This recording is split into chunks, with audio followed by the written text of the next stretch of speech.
Hey, Janelle, welcome to the show. Thank you. How are you? Good. How are you doing? I'm doing very well. Yeah. So, how many places have you been to? Oh, not too many. Not too many. I keep going back to the same places over and over again. Okay. um, but through my business, I've been to the Philippines, a couple places in the Philippines, Panama, of course, Ghana, Costa Rica, and Kenya. Okay. hmm Beautiful. Yeah, Beautiful. Do you love to travel I or do love to travel. what Absolutely. what about it? Um, I want to say everything except taking my shoes off to go through the check at the airport. Everything else I love. Yeah. Yeah. I think travel is something that um is really important hmm actually. And to be honest, that I want something that I want to make more of a priority in my life hmm because I think when you get exposed to new things, it gives you new perspectives. Absolutely. I Um, can absolutely agree with that.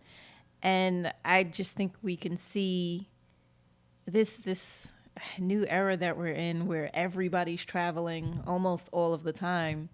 We're expanding more. We're like a international society now. Years ago, you wouldn't really hear about people moving from the U.S. to anywhere else. A couple people for business or whatever, but it's really happening where and the prices reflect it as well. Like you used to be able to go somewhere and just buy land for little or no money, but now you know, you can see based on our actions, the prices are rising everywhere. yeah. Well, in some ways, I think because we're not so, how do I say, tied to an office. Like the internet has created a lot of freedom and Absolutely. that with that freedom, you can work from other places as well. Right. So then you're able to travel more. Right. Right. I agree. The digital nomads, Yeah. they're everywhere. Like everywhere you go now, you can find co-working spaces and they're always full. So, Yeah. Yeah. Um, from the places that you've been to, what are hmm some things that maybe have changed you?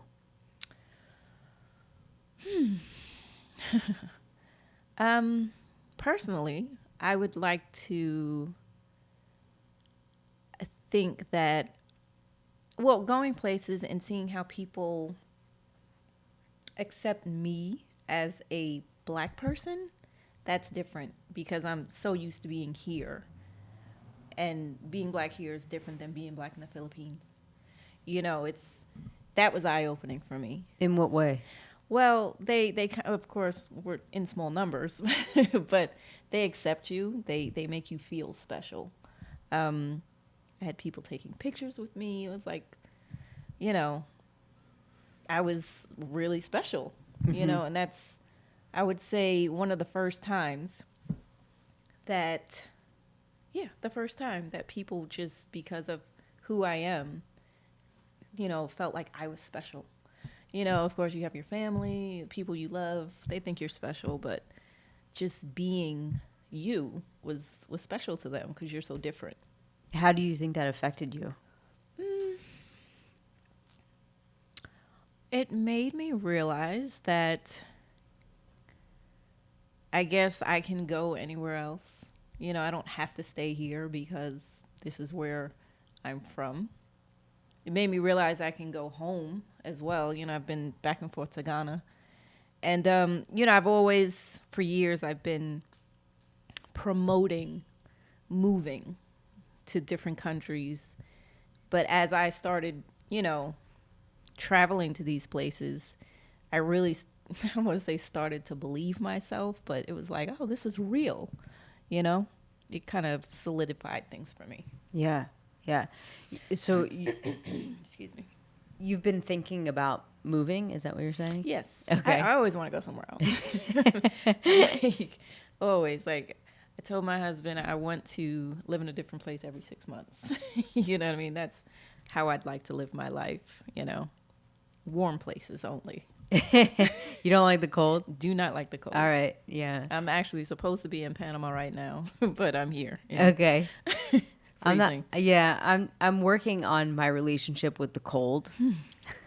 We broke up. I'm using it as kind of my spiritual practice to not go to default about complaining about it, because I run cold. Like, I don't mind being hot. I don't mind sweating. Bring it, you Right. know?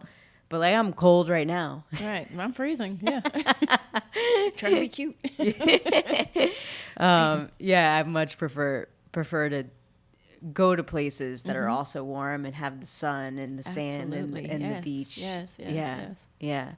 Yeah. So tell me more. So tell me a little bit about your journey and how you got into real estate and why you're so passionate about it. Okay. Well, I'll start why I'm so passionate about it. Well, it's basically like my story. So my mother did real estate for a short time. I have no idea what age. I'll say 10. I was old enough to help her out during her open houses. And it, like I said, it wasn't a long time, but I would always help her. I would pop popcorn in the microwave, pour it in a bowl, run around, turn on all the lights. And that was just one of my best memories from childhood. I don't know, I just loved it. No explanation, just Was loved it a way for you to connect with your mom? No, I don't think so. Well, I mean, we connected a lot. We used to, go get lost in parks together and stuff like that. It was just the whole real estate aspect of it. I don't know, maybe it's because I was pretending like I was working and I was pretending like I was an adult or something. I don't know, but yeah, that just kind of stuck with me. And I got a real estate license in Georgia, and it was right around the big crash, so I stayed in for a little while and entered the film industry. And I always wanted to go back to real estate, so I got my license about 3 years ago, and I just want to pick up where I left off, popping that popcorn. I don't do that anymore, but and the travel aspect came in when I was on a cruise with my husband. And I noticed so many for sale signs. We were in Bermuda. And I just said, well, I want to live in Bermuda. And then I wanted to look at some homes, but, our excursion time was almost up. So, I was like, oh, I got to come back. And then I was like, that would be a great idea to be able to see homes when you are on a cruise. So that led me to forming Destination Own. That was always the goal, to work with the cruise lines, to do these real estate excursions. And then the trips came afterwards. Got it. Right. Got it. I haven't closed the deal yet with the cruise line, but the trips are happening. Okay. Cool. I haven't actually been on a cruise. Oh, yeah. Really nice. Yeah. I mean, you hear a lot of stories lately, but I don't know. I've never had a problem. Yeah, I mean, I've heard a lot of good stories actually. Right. Like, a lot of people really have Right. great experience. Yeah. I mean, the majority of the people, the majority of the cruising industry is great.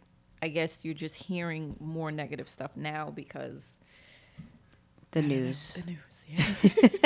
Yeah. The news loves Yeah. negativity, and they like to share the True. stories Right. that don't go well, and then you don't hear all the stories that Yeah. that are great. Yeah. Oh, I mean, I think there are too many stories that are great about the cruise industry. I recently went to a cruise seminar in Puerto Rico. Not recent. It was October, so a couple months ago. And I learned so much. And even though I was getting into the industry, I didn't realize how enormous it actually is. Mm-hmm. So I learned a lot, and I'm excited to, just dive in and get some excursions going. Yeah, yeah. So what does your mom do now? My mother's retired now. She Okay. was a nurse forever. She's actually going back to school, and Just for fun? just for fun. Yeah. She says she has plans, but it's just for fun. So is she surprised that you're doing real estate, or not really? Not really. Not really. I've always loved it. I've always talked about it. I've always. It's funny because even after she got out of the industry, whenever we would be driving around and we'd see an open house, I would always make her go. So it's always been a thing for me. What do you think it is about real estate? Because it seems like some of it is like the dreamer in you. Probably. I just love it. Like empty homes, especially. You know, once you put furniture in, it's nice, but it's like empty home. It's brand new or brand new to you. So some of the freshness. The freshness of it. Yeah. Yeah. Yeah, I can tell you that the only thing I don't love about it is the amount of paperwork that you have to deal with when doing a transaction.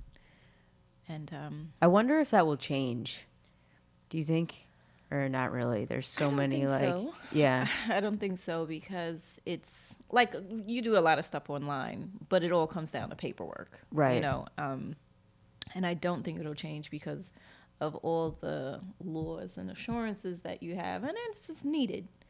Yeah, I don't think it'll change. Yeah.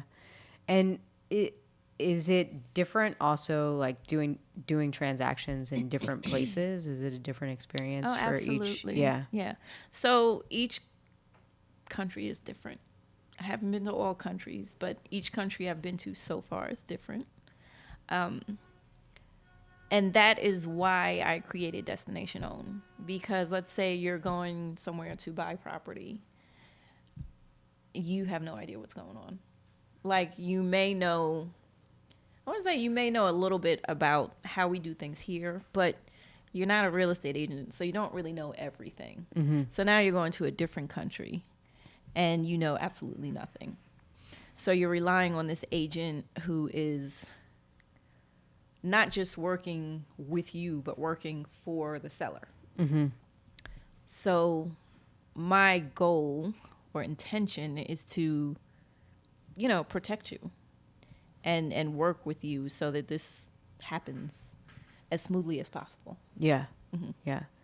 And so Destination Own, is that something that like it came to you? How did that come about? Like, were you just like, was it an epiphany? Was it a moment, or was it a seed that was there for a long time? Like it was ruminating?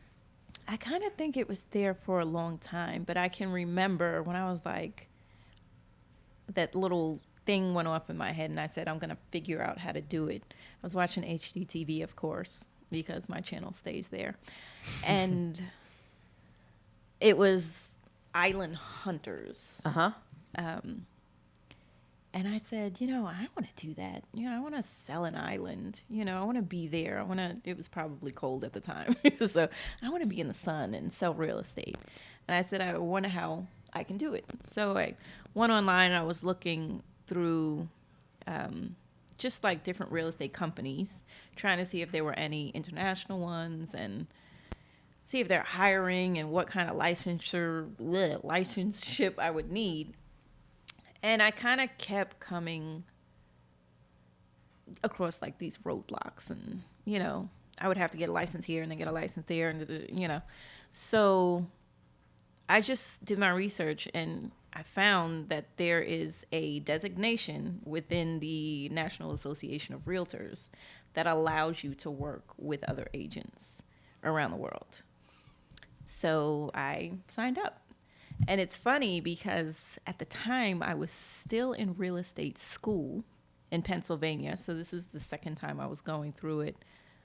First time was in Georgia years ago. And I told my instructor about it. She had no idea. And then I just started asking questions. No one knew about it. And I was like, how is it possible that no one knows? I kind of felt like I invented it for a moment. So, and when I signed up with a real estate agency, because after class you have to sign up with an agency, I spoke to the manager about it. I asked her. She had no idea. So we actually got ours kind of at the same time because, I exposed her to it. So she was like, oh, well, I'm going to do it too. So it was great. So now there are 2 agents in my office, in my local office in Philly, that have the Certified International Property Specialist designation. Wow. Yeah. Amazing. So you're living in Philly right now. I'm living right outside of Philly. Yeah. Okay. How long have you been there? About 6 years. You like it? Nope. No. No, I would prefer to be back home in New York, but you know. How I'm come in you don't Philly. move? My husband, he's from there. He has a company there, so Okay. you know. But I was able to get him to move to Panama, believe it or not. But that's just when it's cold. So he'll do Panama, but he won't do New York. He doesn't like New York for some reason. Because it's cold? No, But Philly's just as cold. No, Philly's just as cold. He just doesn't like New York. I think it's he too just busy doesn't. for him. Okay. Yeah. And what does he do for work? He has a how do I explain this? So he works with adults with autism. Uh-huh. He has a practice where he hires people to kind of like a home health aide. Uh-huh. So he hires them to take care of all his clients, but he's more of a broker. Mm-hmm. So Yeah, that makes sense. Yeah, Wow, that's not to me, but that's yes. that's pretty incredible work too. Yeah. He actually, I tell him that all the time. Yeah. Tell him that all the time. Yeah. Do you have kids? Two boys. 2 boys. How old? 15 and 21. Okay. Yep. So you're moving towards the empty nest. You're not there yet. Maybe. So we are newly married, like Okay. 5-6 years. Okay. So we don't have any children together. So Got it. That's always a Got it. possibility. Okay. We might be starting all over. So. Okay. Got it. I love that because I think that, I love that you bring that up because I think that we think there's ways that we have to live given, whatever we thought we should do versus there's so many different, and that's what I love about travel is that you see that you're exposed to, there's so many different ways of life. Right. And so often we think that this is life, this is the way that it is. And when you're exposed to people living differently, I think that that's so helpful about travel, or even you can get inspiration just through looking at a home. Right. Right? Yeah, absolutely. I agree with that. Yeah. Yeah. And I want to raise an international baby. Like, Yeah. have multiple languages, multiple experiences, by that age of 5. Yeah. That's, yeah.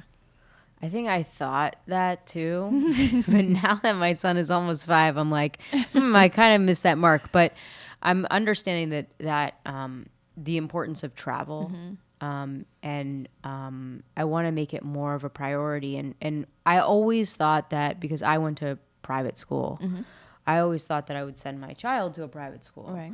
And now that I'm actually here and he's going to be going to kindergarten, I've decided that, you know what? I actually want to focus more on the exposure and travel outside of school than actually sending him to a private school. So I'm going to explore that next year in terms of exposing him to other ways of being in the world. Right. Yeah. That's my dream. Just to have a child who kind of understands, like, talk about well-rounded. You know what I mean? It's not just about playing football or running track. You actually have international experience. That's well-rounded. Yeah. This might seem out of left field, but I'm just curious because I like all different types of foods. What about food? Like, what's a place that you've been to that you love the food? Well, okay. This answer may disappoint you, but I'm kind of straightforward type food person. I don't explore too much when it comes to food. I don't. Maybe seasonings. When I was in the Philippines, I had some really great chicken skewers. We used to go back over and over, Yeah. And corn on the cob on a stick, but that's like not exotic at all. But it was just seasoned so well that we still talk about it to this day. Yeah, that's amazing. The chicken skewers and corn on the cob. Yeah. It was like my breakfast every day when I was there. Yeah. Get a corn on a stick. Yeah. Yeah. Good point though, in terms of you could season something well and it could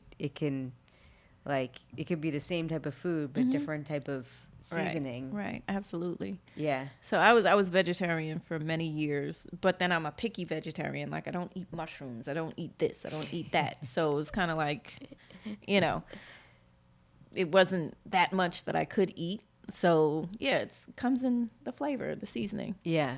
Mm-hmm. Yeah. What? I eat chicken now. How come? My husband, he's a good cook. He used Okay. to cook chicken and it looked good and it smelled good and that was it. Did you grow up vegetarian? No, I didn't grow up vegetarian. I think around 19 I decided to become a vegetarian. Was there a reason or? I was reading How to Eat to Live Okay. by Elijah Muhammad. And just chewing too much, that was a thing for me. I was like, I'm tired of chewing. So yeah, I just started eating a lot of soup and vegetables, and yeah, for years I was vegetarian. And then when I had children with my first husband, I was like, there's no way I'm giving them meat, because then you look into, how they treat the meat, what they do to it, all the shots and this and that. It's just too much. So I raised my boys vegetarian, but now they eat chicken too. Got it. Yeah, we all eat chicken. Okay. I'm a vegetarian. Yeah. And I've gone through phases. Like when I was pregnant, I ate meat. Oh, they tried to make me eat meat when I was pregnant because And I you was didn't? anemic. I did in like my 9th month. Okay. Because, I was very young, first of all. Well, I'm not very young. I was like 20. Okay. That's not very young. But, they were saying, oh, you have to eat meat. You have to eat meat. And I was like, well, I am. I'm eating chicken. They were like, no, red Right. meat. So I said, oh. But I hadn't eaten red meat in years. So I think in my 9th month, I had veal a couple times. And it was good. Okay. Yeah, but then Yeah. after that, it was like no more for me. Yeah. So, I was eating steaks, which was very out of character for me. Yeah. My husband was like, "Who are you?" And I'm like, "I Right. don't know, but my body is like." body's calling So for it. I kind of approach it as listening to my body, but since having a child and nursing and all of that, I've gone back to being a vegetarian, and it's been about 2.5 years where like no, I haven't eaten any meat. Right, yeah. I want to get back there. He just keeps making chicken. And that's like He sounds the like a real really problem. good cook He too. He is. Yeah. He's one of those by accident good cooks. Yeah. Yeah. Yeah. I get it. But I love soup. It's like my favorite meal. Yes. But that's a whole nother topic that we're on. I just was curious because I like to try different foods, and as you can see, like, I still am pretty picky in terms of like I don't eat meat, no chicken, no red meat, no fish. Right. Oh, I do fish. I do like salmon. Yeah. Yeah. Only But- because, yeah. Yeah. I mean, I cook salmon a lot for my husband, but I don't eat. But my husband would like eat anything, and he like one of his favorite shows to watch was Anthony Bourdain, Okay. which I thought was amazing because he exposes you to so many different cultures, and there's the travel, and then there's the food, and then there's the people, and it's unfortunate what happened, but Right. I was just wondering if when you go places, I totally got off Yeah. topic, but and it's clearly not like your Yeah, thing. that's not my thing. Yeah. I'm like, keep that over Yeah, there. you're good with Pass the me some land. French fries. You want Yeah. to look at the land, the lay Right. of the land, the homes. Right. Yeah. Yeah. And eat French fries. That's it. French fries. That's always safe wherever you go. French fries. That's true. That Papa French fritas. fries are safe wherever you go. Yes. And they're always good. Yeah. It's hard to make a bad French Hard fry. to make a bad French fry. Except they're hard to make at home, but That is so true. I feel like you need a deep fryer Right. to like really Yeah. get the real fry. You know what we tried? An air fryer. Uh-huh. Those we are have pretty one. decent. Yeah, we have one of those too, but I haven't French perfected fries. Yeah. Yeah. But that's a whole nother story. I was Yeah. gonna say, of course, Winston decided to. That's my husband. Sorry, he decided to put all this seasoning and lime juice and on the French fries in the air fryer. It was Okay. delicious. Like, Interesting. yeah, and we did that like 3 nights in a row until we were like, okay, enough. Lime juice. Yeah, man. That sounds good. Yeah, That sounds really good. I think now I believe that lime juice makes everything better. All right. Yeah, All right. I like it. I definitely like it in my quinoa. fresh lime. Yeah, now that you say that, I like it in my seltzer. Like I do a little squeeze. Yeah. Good. All right. All right. I'm going to try adding more. It's like coconut. You add a little bit of lime. Yep. Yeah. All right. Can experiment with that a little bit Yes. more. Lime juice. Yeah. So let's get back to real estate. Okay. I feel like, we're going on our own journey here. Okay. And so this destination owning, going to different places and looking at the real estate, when you look at the land, that that's a big, kind of undertaking. How do you educate people before, during, and after? Like, there's an education piece to it. Yes, there's an education piece to it. So I educate before as much as I can. And when we are actually in the destination, or if I don't happen to go with you, we do have a local agent that is basically walking us through the process as well. So it's not like I go in and take people's jobs. I'm bringing business to the local agents. Mm-hmm. So we're working together at this point. I got you and they got the seller. Got it. But I'm making sure that, because a lot of time people can double dip. They can ask you for a commission as well as asking the seller for commission. And if let's say they ask you for 5% commission, they ask the seller for 5% commission, and the seller's like, no, I'm only going to give you 3%. Then they try to tack that 2% onto you. And that's how a lot of people run into the whole, they do business crazy here, and I don't trust them, and the agents are sneaky. And it's I don't want to say it's not sneaky, but it's just how they do business there. So what I do is I explain to whoever I'm working with that you have to meet us in the middle, meaning there's going to be a lot of compromise, That's not going to fly with me. It's not going to fly with my clients. We understand you have nice land here, but guess what? So does your neighbor. So things like that. They can get over more. And I don't want to say get over like it's something that they're doing to you, but it's just how it's done there. Mm-hmm. And a lot of people run into how that. do you make money? You make money through referrals, right. through I'm also a travel agent. So I'm booking your trip, so I get commission through that. But yeah, it's basically through referrals. Right. So like you're not paying me anything as my client. It's just like as if we were here in the US. The buyer doesn't pay me. I get paid from the seller. So I'm just getting a piece of whatever he makes. Got it. So relationships and networking is essential for your business. Absolutely. How do you approach it? Well, like I said, I have a designation. So the other agents who have this designation all throughout the world, it's already a built-in network.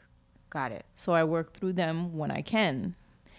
All countries don't have agents with the designation. So at that point, I have to do a little extra work and just go in there and build my own network. Yeah. Mm-hmm. Yeah. Anything you do specifically to build your own network? I travel. Yeah. Travel and just, meet who I can and, just establish myself there. Yeah. So what's the best place to swim with dolphins? I don't know. I can't swim. I've been trying to learn that for the last 30-something years, but it just You never learned how to swim? I think, I want to say I could swim to save my life, but I think I would panic instead. So I know how to swim, but I would probably panic. What's Ghana like? Ghana is beautiful, and